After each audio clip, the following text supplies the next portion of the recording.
পানি ব্যবহার করে কিভাবে কপারের চুলা বানাবেন যার মাধ্যমে প্রতি মাসে আপনার কয়েক গুণ গ্যাসের টাকা বেঁচে যাবে। প্রিয় দর্শক, স্ক্রিনে যে কপার পাইপটা দেখতে পাচ্ছেন, এইরকম একটা কপার পাইপ সংগ্রহ করে সেটাকে রাউন্ড শেপে গোল করে নিতে হবে।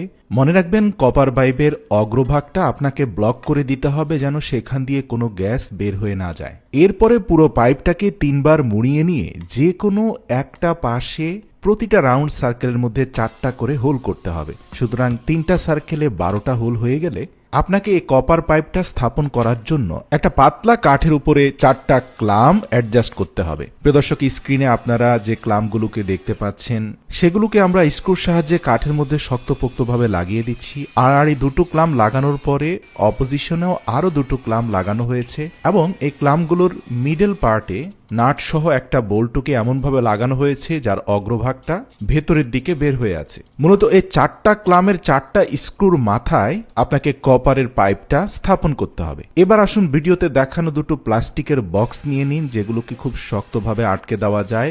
এয়ার টাইট এরকম 2টো বক্সের উপরিভাগে 2টি সমান্তরাল ছিদ্র করে নিন। এবার কপার চুলা থেকে কিছুটা দূরত্বে 2টি বক্সকে স্থাপন করুন। আপনার নির্মিত চুলা থেকে বক্সগুলো যেন সরে না যায়, এর জন্য নিচে কিছু আঠা লাগিয়ে সে বক্সগুলোকে স্থাপন করুন। সর্বশেষ এয়ার কম্প্রেশন একটি মোটর লাগিয়ে দিন, যার মাধ্যমে বাতাসের তীব্র চাপ সৃষ্টি করা যাবে। এবার আসুন ছিদ্রগুলোর সাথে কপার পাইপকে কানেক্ট করতে হবে। প্লাস্টিক জারের সর্বশেষ হোলে পাইপের এক অংশ ঢুকিয়ে অপর প্রান্ত একটা কপার পাইপের সাথে একটা জিপ টাইয়ের মাধ্যমে শক্তপোক্তভাবে লাগিয়ে দিন। প্রথম জারের অপর ছিদ্রর সাথে দ্বিতীয় জারের প্রথম ছিদ্রটি আরেকটি প্লাস্টিক পাইপের মাধ্যমে কানেক্ট করে দিন এবং সর্বশেষ জারের অবশিষ্ট ছিদ্রটির সাথে এয়ার কম্প্রেসর কানেক্ট করে দিন। এটাও একটা জিপ টাইয়ের মাধ্যমে শক্তপোক্তভাবে লাগিয়ে দিন। প্রতিটি ছিদ্রপথে পর্যাপ্ত পরিমাণে আঠা লাগিয়ে দিন যেন কোনোভাবে বাতাস লিক করতে না পারে। আমরা যদি বাঁ দিক থেকে মোটর সহ জারগুলোকে দেখতে থাকি তাহলে আপনি দেখতে পাবেন প্রথম জারের